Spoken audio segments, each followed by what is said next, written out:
Welcome to Cafe Grit. My name is Beth Campbell, and I am the author of Where the Hell is My Bacon?, a book about a corporate team that triumphed over shitty leadership with the help of fried pork. I open Cafe Grit as a place where you can join me in figuring out how to channel your grit and find your voice in the world, whatever that means for you. This is the place to go when you've got the hankering for purpose, the taste for fulfillment, and you're tired of living the rat race. Thanks for stopping in. Cafe Grit is now open for service. Hey everybody, welcome to Cafe Grit. I'm your host, Beth Campbell. This is a place where the moxie is fresh, the passion cold brewed, and everything is served with a heaping side of mojo. I am so happy today to once again have my good friend Mike Goggin join me for a great conversation on failure and growth. Oh, such a great hot topic. But first, Mike, welcome. How the heck are you out there in Arizona? You're not in the eclipse. Today's the eclipse day. You're not in the path, are you? I'm not in the path, no, but what I can tell you is that the sun is freaking weird right now. How I so? mean, Tell me. it's not as bright, first and foremost. That's what I'm noticing, like when I'm looking out my windows, when I usually get nice, bright sunlight. But Yeah. today, it's just not there. So it It must is be like starting to happen. It is here too. Do you know, have you looked at the NASA thing to see what percentage do you have like a percentage of the eclipse that you should be getting? I'll be honest, I really wasn't that interested in it. So no, I know, I did not you look. know, I did not look. I think we're here in Central Virginia, we're like in the 75 percentile, depending on maybe 80%, maybe it's even higher. But yeah, so if we're in the middle of this conversation and suddenly I get freaked out or like my internet goes out or something, that's what it is. That's what it is. I experienced a near total eclipse back in it was perfect conditions. This is back in the early 90s. I was living in New Jersey. I was working as a nanny. And so one of the kids, that was in preparing for it, they had made these boxes that you put a pinhole in basically, and you could look and see the thing. And I just remember like that was really cool. But what was really cool is just like you said, the effect of being full on, and this was like midday, so it was full on bright day. And then it was just so weird, the darkness, but it wasn't really dark. It's really hard to explain the shadow It effect is. of when the Yeah. moon. It was so cool, but I've been there, done that. So this is just hopefully it's not gonna be apocalyptic or anything like that. But I know we had friends of ours that went on this cruise, and they're down in, they left out of California, Long Beach. They're heading south. So this cruise is like going to be in like Puerto Vallarta oh, which is Puerto. full totality, I believe. Ooh. So they're on this, everyone's on this boat. And I think that was kind of the big selling point to this particular what is it called? The Mexican Riviera cruise, right? On the Ooh, nice. east Yeah. side. Yeah. Yeah. So Yeah, I must have not had a full eclipse because I've heard that like the monumental eclipse that's happening today, if you're in the direct path, it'll be pretty dark. And yeah. this was dark, but it wasn't like I read a book once. I wish I could remember the name. I am horrible with this. I need to start writing down stuff because I'm really bad. But I read a book once. It was a science fiction book novel, and it was about a planet that had like, I don't remember, 3 or 5 suns, and they were never in dark. They didn't know what darkness was. They've never experienced darkness because they Really? had all these suns. And there was like this once in a thousand year type of event that where they were in complete darkness for, I want to say, several hours. And people were just like completely freaking out. So I always think of that when I think of like, oh shit, thank God we're not, thank God we're used to the darkness. But anyway, speaking of books, what are you reading these days? Let's see what I am reading. I'm reading my daughter got me because I'm a huge Friends fan. You know, Friends, Oh, the yes, I sitcom know. from the 90s. I'm one of those. It's like they're laying out like with the perfect or like some traits of or how people that like have trended or over to watch Friends since the 90s and have watched it as reruns for the past 20 years. And they describe it as it's like background noise. Like Yeah. I'll get out of my office during the day, at the end of the day, And I'll just want to just something very nice and relaxing, easy on the mind, but funny, get me out of the whole work thing. That's my go-to is Friends. So I'll make dinner and, listen to it in the background, and you don't even have to watch it, Mm-mm. right? And you just get it, right? You've seen it so many times. So I'm reading a book that was written by, nobody associated with the show at all, just an author. And she's done a great job and really kind of sketching out just like the Yeah. background behind the scenes, the characters and the negotiations and the effects, season by season. And it's not bad. It's not bad at all. It wasn't nothing like Matthew Perry's book, which was pretty doggone revealing. Was it? I didn't read it. So Oh, that I poor am I guy. love, I watch Friends and I watched it occasionally, but I wasn't a fanatic, like most of my peers were at the time. But yeah, no, I'll have to check that out. I know you've mentioned the Matthew Perry book before. For me, yeah, I totally get the background. For me, that would be like The Office, the United States Oh, sure. Office, the US version, or a Modern Family, because I've seen both of them many times and they do make me laugh, but it's just good background. Like I don't feel like I miss anything because I've already seen them so many times. But So that's well, my physical book that I'm reading. And I just actually completed an audiobook because I do the audiobooks when I walk in the morning. And it was a good story, outdoors type story, van life, driven, ooh, a young couple, moved out from the east to the west in like Utah area and just their journey. It was like more of like their journey, living in a van, some dogs, and it is was that good. something that you ever think? Because I know a lot of people, I know a couple people who do that part time. I know a few people that do it full time. Most of them have reverted back from either van or camper life to not doing it full time, although Mhm. a few still are. But is that something that you ever thought about as something that sounded fun? Yeah, yeah. Actually, my wife and I were just talking about it just recently, right? I mean, I say I am, I'll speak for myself. I am, in the third quarter of my career, fourth quarter of my career, if you want a Yeah, football analogy, but sure. the latter half. So, like, retiring is something that's talked about, when and then what in the world would we do? And that was one of the things that we chatted about. It's like, how do we want to do this? Because I do want to travel. Um, not as much international as more domestic. Just I haven't seen all the national There's parks, so much to that I want to see. see. There Yeah. is.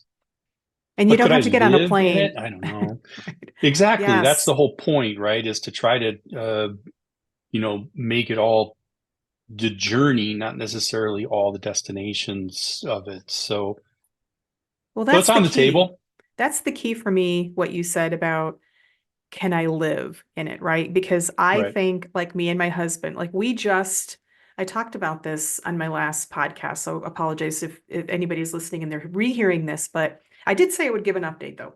My husband and I switched our bed blanket situation from one which is very standard in the United States. So anybody listening who's not from the States, especially maybe like Scandinavian countries, you probably think that this is weird. Now that I'm not doing it, it is weird.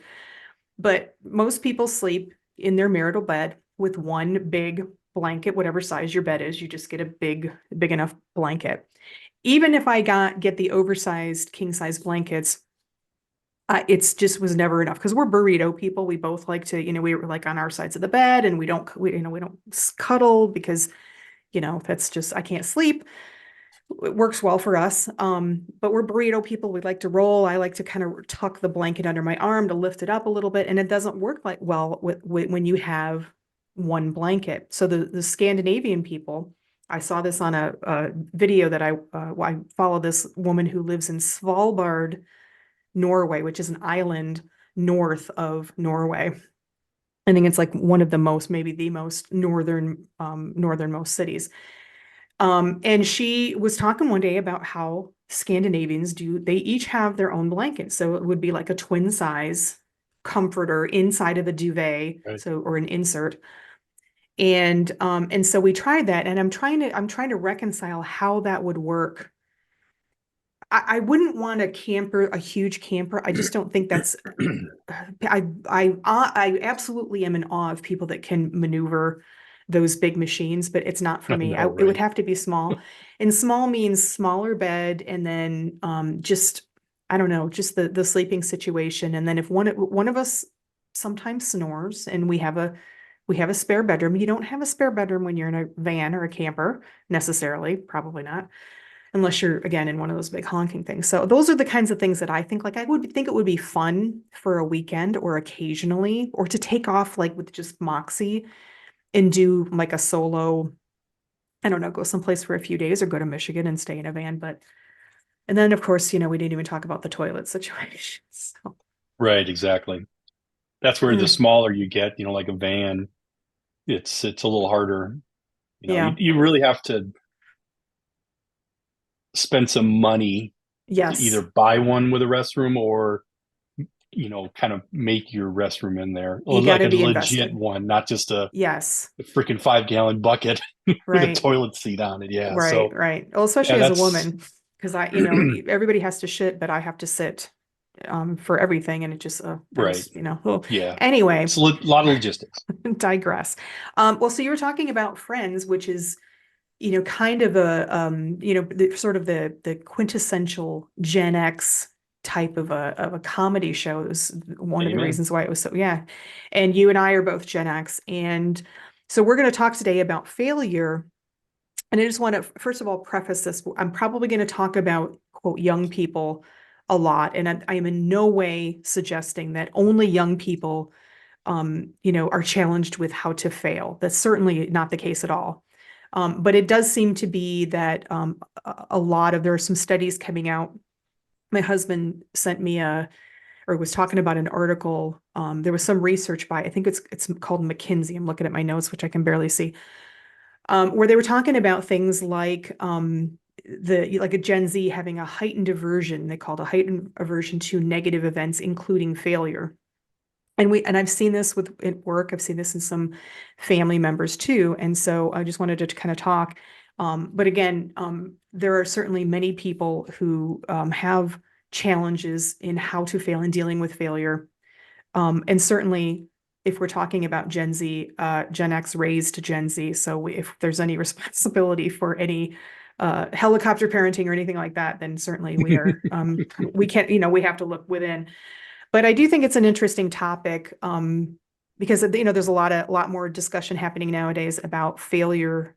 You have to fail to grow. They've studied athletes and elite performers.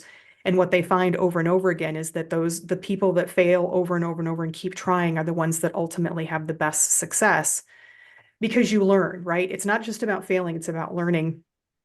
So we'll delve into quite a few things, but I want to ask you, Mike, if you had, I guess, any general thoughts on failure and growth, and then after that, I want to talk about maybe our childhood and see if you have anything that you can recollect that helped you navigate failure as a youngster. Yeah. And I think you said something a little earlier, Beth, that really I wholeheartedly agree with. And it's growth is not only achieved by failure, but it's such a big part of growth. And because you learn that it's okay to fail. You learn things like failing fast, right, is not a negative thing. Right. It's a very positive True. thing. And I think you learn a ton through that process of being able to shape your mindset. Because I don't know that I've never met anyone that like came out of the gate from a career perspective and thought failing was their way to success. Right. Nobody So does. it's something you have to learn. And again, good mentorship is crucial in those times, right? Because there's this bad I think vibe around failure, or when you're Yep. putting plans together, um, how failure's not even an option that you have in there, right?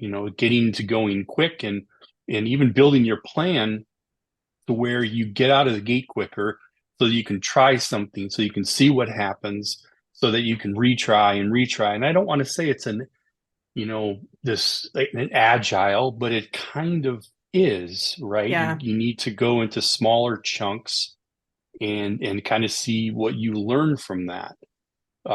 So yeah, I mean, I think that you need to fail, not catastrophically, right? You want to try to avoid that, but again, failure is not bad. It's not a bad thing, and I think that, I mean, heck, when you talk about childhood, it's like, yeah, failure wasn't an option, right? It was nothing I was ever taught, Right. right? You think back Yeah. to, when we were in school, you failed, you failed, right? You were a failure, Right. and you get Which that is label. ironic, which is so Yeah. ironic that here we are decades later, and now we're actually saying, well, that's probably why Gen X deals so well with things, because we did fail, and we failed hard, and we didn't have anybody picking us back up. We just said it was devastating, but we had to work through that devastation.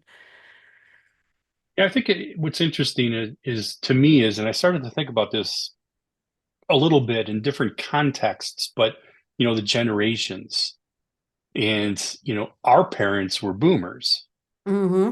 right? And then I look at how I grew up, how I had to figure this out, which I didn't right away. And I mean, I was all about not failing. Failing was bad. Oh, same. Um, but then how did that transition the next generations that I had, my kids, which are that fall in a couple different generations? And what did my parenting help hinder or change, probably more drastically, what changed Yeah, from my oldest daughter and how I was approaching, the context of failure versus my now 20-year-old daughter and yeah, how I reacted and how I try to help them in life, trying to get that sure. Yeah. kickstart.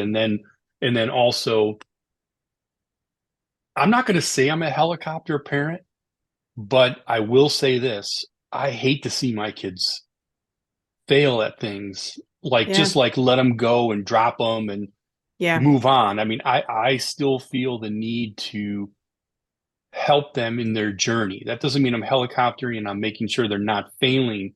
It's providing that guidance in a proactive manner based on something I'm seeing to kind of help them through it Yeah. a little bit, right? It's And not quite nobody, helicopter, but yeah, well, and nobody ever intended, we use that term because we know what it means, but nobody intentionally set out to put their kids in a position as adults where they were stifled by change, and stifled by negativity, and stifled by things that they're out of their control. I think that being raised by boomers, there was a pendulum that was swung way up here, and it was the classic: get out of the house, don't come home until dark. I don't know where you are. I don't know what you're doing. You'll be fine.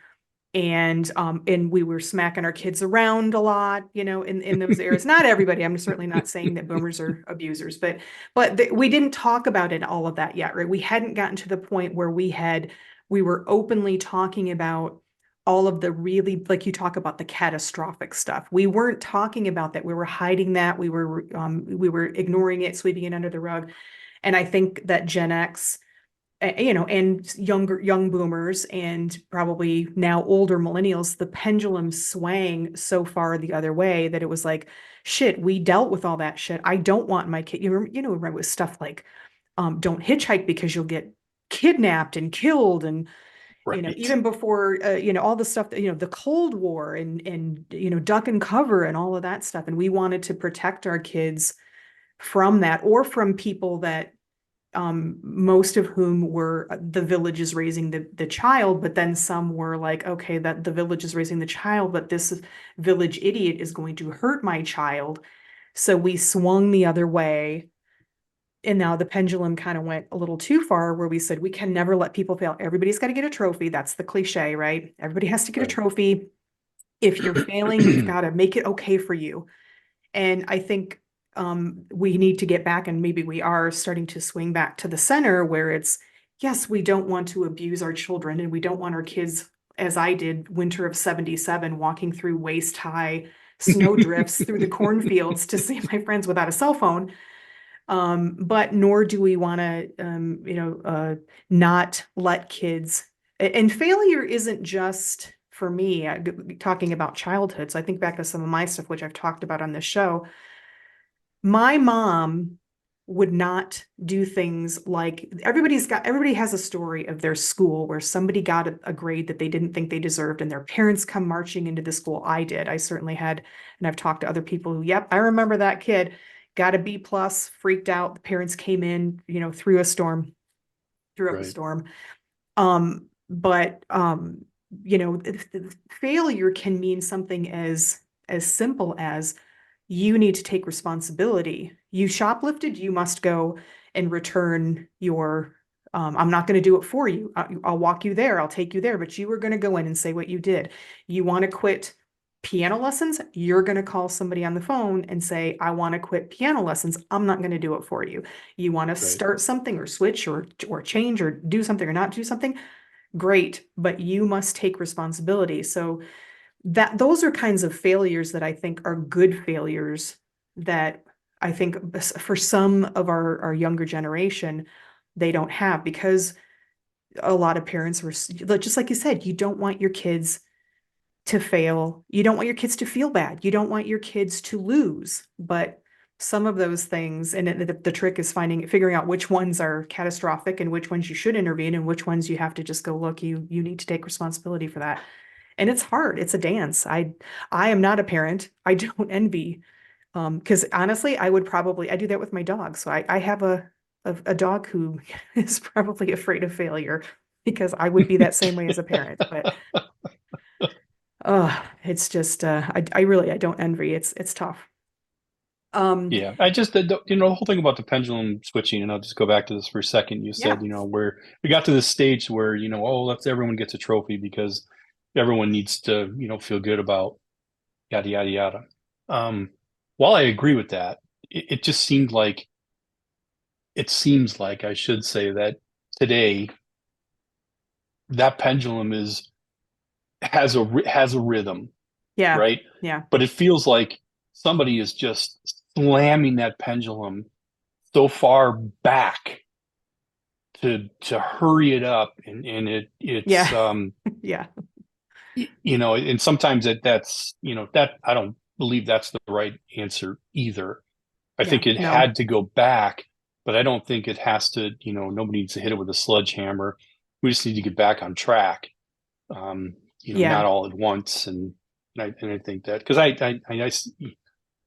today's condition, right, in this, yeah. country is interesting at best every single day, which is why I stopped watching the damn news. It Um, is completely different. I completely agree. And no parent out there listening should feel that somehow you did something wrong. You did your best. But what I do see, and I really started recognizing this at work, where I had a couple of people on my team younger, and it became very clear over time that they had, and really more and more, because as I went through my career in leadership and management, more and more we would hire young people out of college. And again, it's not everybody. Some of them were just like, yeah, I fucked up. Okay. But a lot of them, there was a very real fear. And I think there are a lot of factors. I think one of them being pandemic and working from home, which I am absolutely 100% an advocate for, but early career right out of college, there is something missed in how to navigate how other people fail and seeing how other people fail in your early career, in your early 20s, kind of a thing, that I think is probably one of the few downsides of remote working. But I saw this particularly in the beginning, a couple of young men in particular who I had very frank conversations about their behavior, which manifested as I would never hear from them. I would ask them, how are things going? Do you need help? Is there any, this typical stuff that we would ask other people and seek help. And I kept getting, no, everything's fine, everything's fine. And then come to find out everything wasn't fine. And I remember having a conversation with one of them once about, if you're spinning, it's okay to try, but if you're trying and you can't figure it out, it's okay to ask for help. And he said, well, the senior people don't do that. They're not reaching out, and we were all remote, so you can imagine, and I said, absolutely they do all the fucking time. Right. They don't wait. They try a little bit, they try as best they can, but if they realize that they're quote failing, they're not able to figure something out, or they made a mistake or something, they are the first ones on the horn to their buddy who's in software, whatever. And I'm sure this happens elsewhere, but that was the first time that I really thought, this is like a fear of failure. Like there is just there was it was, I don't know the right person, palatable. It was, you could really, really feel that coming from them. And that's when I first Yeah. started thinking, okay. And again, it's not everybody, but there is a lot of research coming out about, um, and again, it's not all just about failure, but I do think a lot of it is. And this is also one of the reasons why I just laugh when I think of all the advice that I try to give to young people and all the advice that people tried to give me when I was young, because you want to, right? You want to prevent, you're like, I know what's going to happen here. I've been through this a million times. I'm telling you, it's almost like just being a project manager at work in corporate. Nobody listens to you. But in this case, it's good because when they fail, when they do fail, and because they don't listen to your advice or they don't have your advice, then they learn something and they grow. And I think that's just so critical. Yeah, completely agree. Yeah, the whole spinning thing and knowing when to, you know, ask for help is significant. And it's I guess I never really, I guess I thought it was like maybe two things. It was one, fear of failure, and the second one might have been they're trying to get somewhere faster than anyone else, or Yeah. that they believe that, like that comment, well, that the senior people don't. It's like, well, wait a minute. I mean, that person's been doing it for 20 years, Right. probably has less, but what you don't see is that yes, they are reaching out, when they do need the help. It's like, someone else wanted to get to that senior position faster and Yeah. didn't realize that, and I don't want to say it's paying your dues or any bullshit like that. It's really just learning. You need to learn Yeah. that, all sorts of facets of, whether it's you're a coder and you're starting out in coding and you have senior developers and etc. And you just may not know the good methodologies, or, just how much, like you're in a project role and you're assigned a task, and that task was, allowed for 10 hours, and there's like no correlation to the this young person doing the task and the impact on the project, Yeah. from a go forward perspective, just meeting, scheduled deadlines, but then the profitability of the project, which goes back to the profitability of the organization. It's Yeah. like you're not seeing the big picture, right? But how do you see the I big saw that a picture? lot.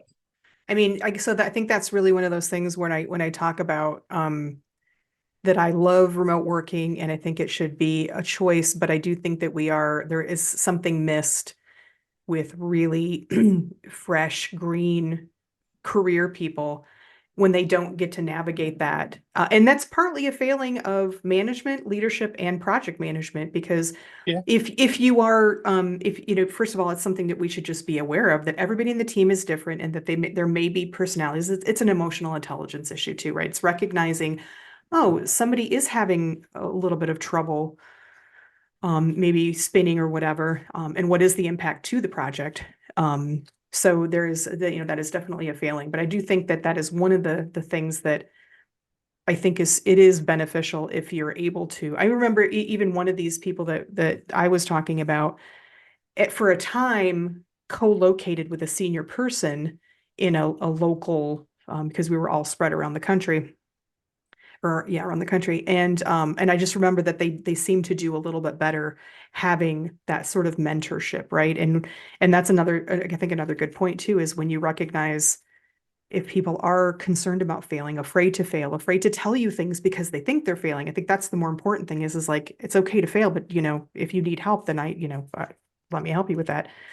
It does help to have those mentors who are working really closely, not just a checkbox, right? Not just everybody's going out to look at the eclipse right now. I don't know. It's very cloudy, so I don't know what they're going to see. But anyway, but yeah, so there's so many things. I mean, like again, how do we, when we recognize that in anyone, whether it's a young person or not, what are things that we can do? And I think mentorship, just being aware that maybe somebody is going to be a little different and maybe not as confident because they haven't had that experience. And, but also I think doing a better job as far as leadership goes in recognizing that. So. Yeah, no, I would agree. There's so many different things that you can do. Mentorship is one of them outside of a project, right? If we're talking in the project context, and which we from a career perspective, that's what we're talking about, right? Yeah. Mostly everything is a project, and um, leadership really setting a good baseline, right? So I work in some leadership right now that our the person that oversees our entire department really set us all, and there's a bunch of us in there, and we're all fairly well off in our career. It's a polite way I'll put it. I'm not saying we're old, but we know what we're doing. But he said that when we're working with the entire organization, what we have to remember is everyone has good intent. Yeah, absolutely. Whether you think what they said or did is completely idiotic or not, it all is done with good intent. And I thought that was an important thing to say, because how often have we gotten so pissed off, right, in our careers? And Oh, I don't know anything about getting pissed off in my career, Mike. Not at all. So I mean, I think that like that's a great example, or another great example is from a project manager's perspective, right? If your project meetings with your internal team are you going through a Microsoft project plan, I don't know that that's the best use. Okay, how far along are you with this? I Can don't you know say that that louder really. for the people in back, Mike? Because where I just came out of, which is a place that you're aware of, there was a PMO call every week, and everybody complained because all it was is how are you people, who's utilized and who's not, who needs work and who doesn't. It was just a spreadsheet of, and I thought, but this isn't really helping anybody's project because you're No, basically just, yeah. Anyway, that's a resourcing call, which is separate right. than a Thank project you. management call. So, and worked with some really good project managers, that have translated, Yeah, don't use the damn project plan, create your own, whether it's a, Word document or a PowerPoint or an Excel spreadsheet, and break it down, man. Break it yeah, down into yeah, smaller increments, and explain, take the time instead of everyone staring with their eyes bleeding out of their heads at a significantly difficult project plan. Make it easy for them to digest and understanding the impacts, yeah, right? That's yeah. a better use of time, right? And even though you have a mentor, by the way, it's still, it's still not a foolproof plan. It helps, but Yeah. sometimes the mentors are overwhelmed. The mentorship program is not well Yes. rounded. People. I mean, I've been a mentor at an organization before, and it was like checking the box. They just, you had to have someone in your Well, yeah. organization assigned to you, and it's like, yeah, that's not helping at all. You're not giving me any time to mentor anyone. It's like being a manager or supervisor, not, having zero time Yeah. to be able to grow your people. So many different things can help with the growth of an organization that are just seem to lack Yeah. these days. I think it's so critical that when you talked about mentorship really resonated because I feel like all too often it is a box being checked, but even more often than that, it's just like you said, you're getting a mentor who's already doing two or three jobs. And that Right. is in many sectors of industry and career. And that's that's a disservice to the mentor and the mentee both, because it's such a great opportunity.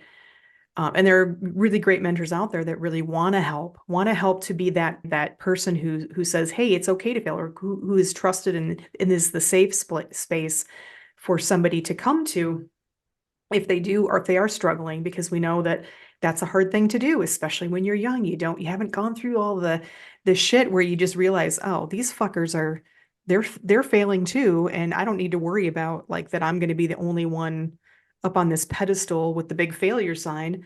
No, we're all Right. doing it, but that's what you think because you just haven't experienced that Yeah. before. Yep. As a father, you made a comment earlier, it might have been while we were offline, but you were talking about, how you don't want to just, drop your kid into it. Did you ever struggle with like, I don't know how much I should, like you want to advise and you want to, help kids not make the same mistakes, but on the other hand, you just know they're going to do it anyway. Did you ever, have any, was it hard sometimes to just say, look, I either way, like either to say, look, don't do that, or and I'll fix it for you, or you gotta just do it on your own. Yeah. Well, it goes hand in hand with the topic of this discussion, right? Failure and growth, because right, coming out of the box as a parent, my manual got lost in the mail. So, Everyone's did. it's, your first kids, and I admire my oldest kids because they're the ones that had to deal with me when I had no fucking idea what I was doing. And God bless them. They turned out, fantastic kids. But through that failures, right, I grew. And That's how I interesting. Yeah. grew was the approach for the next situation and scenario, even for the older kids as well, right? I mean, I made some what I would call bad decisions, failures, and the one of which being, the first one I recognized was telling my kids they had to go to school, they had to have a college degree to be successful in life.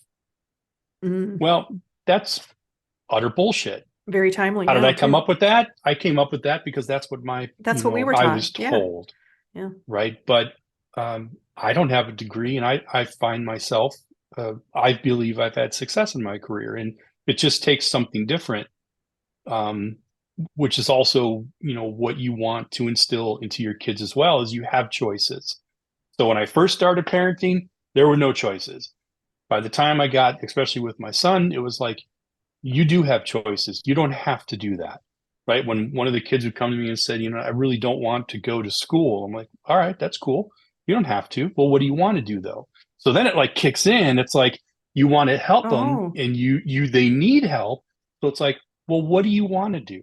but that's a Right. Have you great thought alternative about though. it? Yeah. Yeah. It's just, again, Well, I that didn't is know a that at the beginning. yeah. Well, that's a great example of you're giving your kids people do this on very, very low minor levels, like, okay, what do you want to wear to school today? I'm not going to tell you.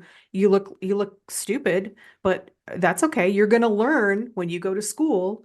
People are going to think you're the biggest badass in the whole world, or they're going to laugh at you. And if they laugh at you, you learn a lesson that maybe I don't put orange striped socks with paisley leggings and a purple. Right. So you made a really good point that I didn't even think of in the context of this.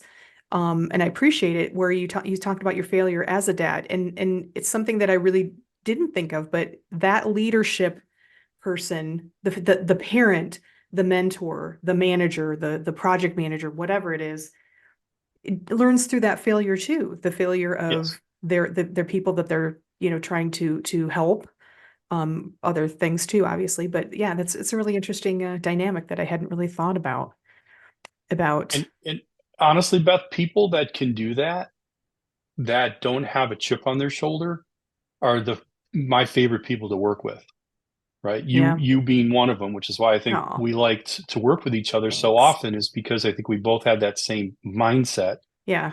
All of our intent was good. We don't Yeah. know everything, but we can figure it out. Um, the worst part is when you run into folks that just, kind of, oh, I know what the Think they customer know everything. needs. Yeah, think that, yeah, yeah. We're just going to tell them what they need. And I'm like flabbergasted. Oh my God, if I had Um, $1 for every time that happened. and, Yeah. and even through, and these are veterans too, by the way. I've come across several along my path, You mean and veterans it just, like experienced, not no, yeah, I'm necessarily. sorry. I'm Yeah, no. sorry. Yes. I My just want dad to being a clarify. veteran, I shouldn't say that. I want to make Yes. sure that all the veterans out there aren't going, what do you got against vet? No, he Yeah. What means are you saying, Goggin? the veterans of the No, industry.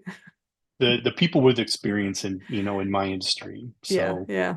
yeah, and to hear it these days, it's like craziness. It's like, okay, whatever. Well, there is and certainly we've both known, this whole podcast is really founded upon people such as that who think they knew everything and really did not have a whole lot of emotional intelligence. But um, oh fuck, I just completely lost my train of thought because I'm looking outside and it's getting dark out. It's really weird. Well, I don't must not must have been a lie. Must It have must have been been a a lie. lie. Oh, no, I was gonna say, I appreciate having leaders like that, of course, yourself included. But I also appreciate there is a feeling that you get, and I imagine that as a manager as well as a parent and other leadership positions that you as well, when somebody feels safe enough to come to you and say, "I fucked up. Can you help me?" Oh, I'm getting chills even just thinking about it because that is such. I remember a guy at the utility I worked with who basically accidentally deleted an entire database for the outage management system, which is, for a big utility, 3.8 million customers, that's a big thing. That's a big And thing. and he came right to me and told me, and I was like, okay, what do we do? We got to, let's get a plan together. Let's first of all, call the business owners, let them know what's going on, blah, blah. And it was a bit of work, but they helped us. And nobody came down hard because it was like, look, you made a mistake, you failed, you owned up to it, you took responsibility for it, you learned from it. And there's nothing more, um, it's an honor almost for somebody to feel that I've created a space safe enough for somebody to come and say of Yeah. something monumental. That's a good feeling. So as Yeah. a No, absolutely. Anyway, well, good. This has been a great conversation. I love talking about failure and growth, and I just think it's very timely as we become more um, aware of ourselves. I don't know if you feel that as you grow older. I just feel like every day I just like I'm like, how did I not even? I mean, I never even thought about failure in that way until maybe a couple of years ago, and I had these people on my team, and I'm like, oh my God, all of a sudden I'm like, oh my God, this is a topic. Maybe it's social media. I don't know. No, I think it does come to you over time when you are in a space, when you come from a space that isn't that safe place. Like there Yeah, is no room for failure. And so when you're coming in young and there really isn't that environment set, management and leaders that, believe in that, that's just the way it is, then you have to come to it on your own. And, some people might say it where you just get to a point in your life, you just don't give a shit anymore. yeah. Well, that's true But I don't too. know, but I don't know that that's the case, right? Because I, Yeah, I know that's not my case. yeah, I know I can fail good. But it's not because I don't give a shit. It's just, it's more proactive now. It's like, here's our best guess based on all the information we have and the research we did, which again is important. You just don't, there's failing in being stupid, or right, there's stupid and failing. And then there's a good approach that could result in a failure. That's okay, right, right? As long as you have that, that's that mindset of this is what we're doing. This is our best, called guesstimation at this point of what we believe it is. It could be a software program, it could be a sale, it could be, creating products. But you just have to have that, it's planned. It's yeah, almost, you're not planning to fail, but you're planning to learn and see how much you got right knowing that there's some things you got wrong, and then you're saying, okay, well, we have, that built into the mindset that we're going to go back and we're going to correct that Yeah. moving forward, right? So then Yeah. that's where the whole concept of, let's go, let's do this, but let's fail fast. Don't prolong it. And, Yeah. prolonging it and then failing, ooh, Yeah. those are the ones that hurt.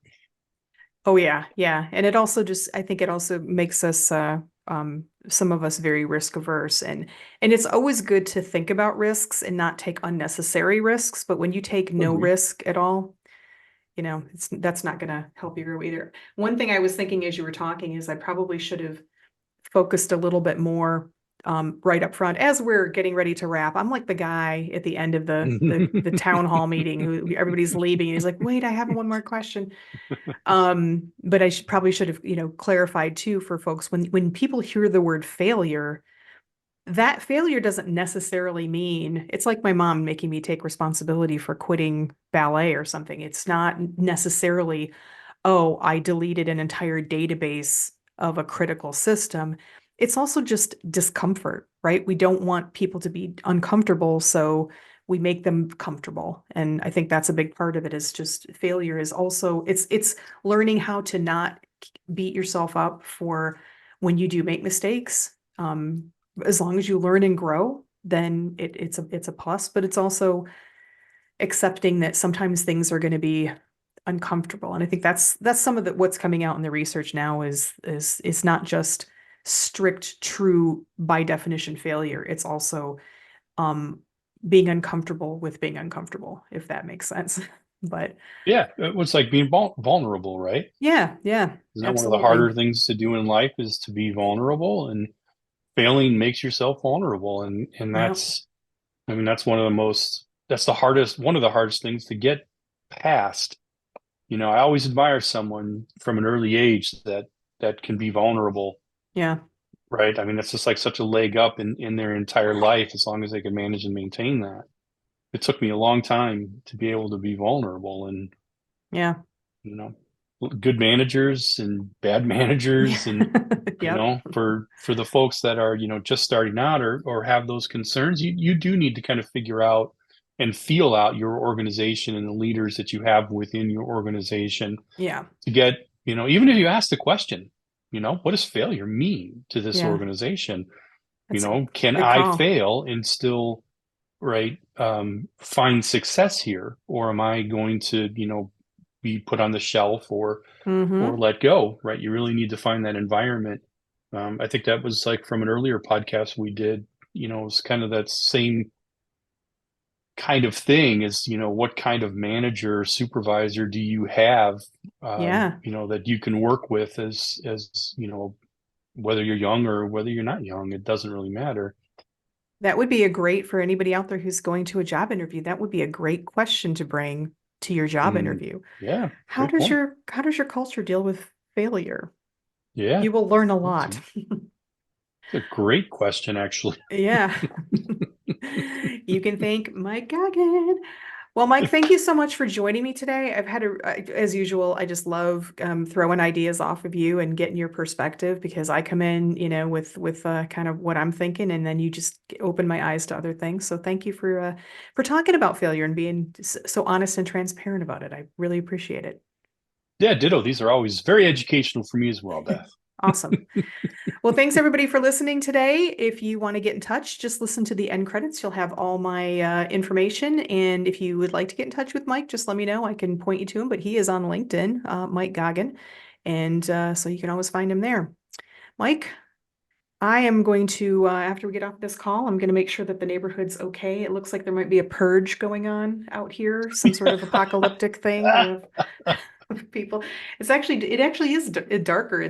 But it's also very cloudy. I can't really tell. It doesn't really seem like anything different, just other than a few people kind of looking up like, where can I? No, you can't see anything. All right, everybody, stay safe. And remember, Mike, this goes for you too. You are a fucking badass. Don't let anybody tell you otherwise. Take it easy. Hey everybody, thank you for stopping by Cafe Grit, where the moxie is fresh, the passion cold brewed, and everything is served with a heaping side of mojo. For more Cafe Grit episodes, please check out bethancampbell.com/Cafe Grit. If you enjoyed this episode, please consider giving it a rating or review on YouTube, Buzzsprout, or your favorite streaming platform. I'll be forever grateful, and in return, I'll wish upon you copious amounts of bacon, your favorite hot beverage, and of course, pie. I'd love to connect and hear about your grit experiences as well. Please go to bethancampbell.com for links to all my social media. Cafe Grit is a product of Beth Ann Campbell, LLC, all rights reserved. Thanks again, and remember, you are a badass. Don't let anyone tell you otherwise. Take it easy.